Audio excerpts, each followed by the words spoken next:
சினிமாட நேயர்களுக்கு வணக்கம். இன்றைக்கி நாம் பார்க்க போகிற திரை விமர்சனம் வந்து போகி. இது என்ன போகி அப்படின்னு சொன்னால், 10 வருஷத்துக்கு முன்னாடி ஆரம்பித்து 5 வருஷத்துக்கு முன்னாடி எவனும் புத்தன் இல்லை அப்படின்ற பேரில் ஆடியோ லான்ச் பண்ணி இப்போ மறுபடியும் அதெல்லாம் பழசாயிடுச்சுன்னு சொல்லிட்டு போகின்னு பேரை மாற்றி இப்போ கொண்டு வந்து ரிலீஸ் பண்ணியிருக்காங்க. விஜய் சேகரன் இயக்கத்தில் வந்திருக்கிற இந்த படம் வந்து போகி. இந்த மாதிரி இயக்குநர்களுக்கு ஒரு விஷயம் சொல்லலாம். போகின்னு தமிழில் பேர் வைக்கிறீங்க, இங்கிலீஷில் வைக்கும்போது உங்கள் இஷ்டத்துக்கும் ஒரு 4-5 ஸ்பெல்லிங்கை போட்டு போகின்னு வைக்காதீங்க. ஏன்னா போகி ஒரு ஸ்பெல்லிங் தான் வருது. கூகுளில் போய் தேடினா தப்பாக வருது ஸ்பெல்லிங்கு. இதெல்லாம் கொஞ்சம் பார்த்து கரெக்ட் பண்ணி பேரை வைங்க இந்த மாதிரி வர இயக்குனர். சரி, இந்த படத்தோடைய கதை என்னன்னு சொல்லிட்டு பார்ப்போம்.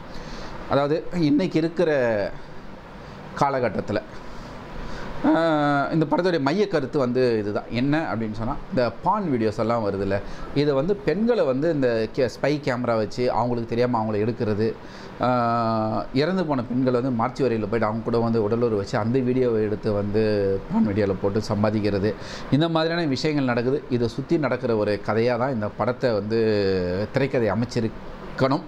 ஏன்னா இந்த படத்துடைய மைய கருத்து இது. ஆனால் இந்த படத்துடைய திரைக்கதை வந்து வேறு மாதிரி போயிருக்கு. அதாவது ஒரு மலை கிராமத்தில் இருக்கிற ஒரு குடும்பம், அண்ணன் தங்கச்சி இருக்காங்க.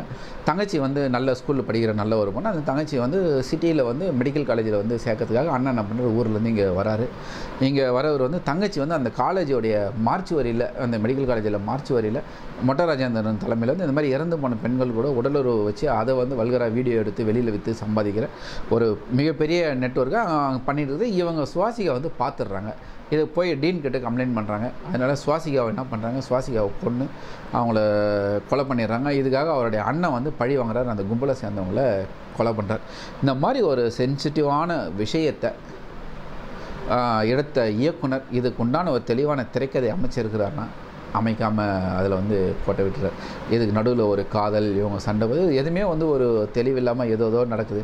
மலேசியாவிலேருந்து யாரோ வராங்க, மிகப்பெரிய நெட்வொர்க் நடக்குது. இதெல்லாம் வந்து கொஞ்சம் ரொம்ப வந்து சொதப்பலாக தான் போயிருக்குது.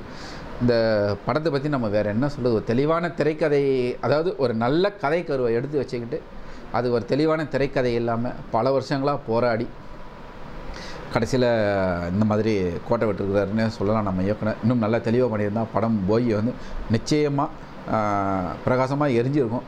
ஆனால் மழையில் நனைஞ்ச போகி விறகு போல் நமத்து தான் போச்சு இந்த திரைக்கதை சொதப்பல்னால.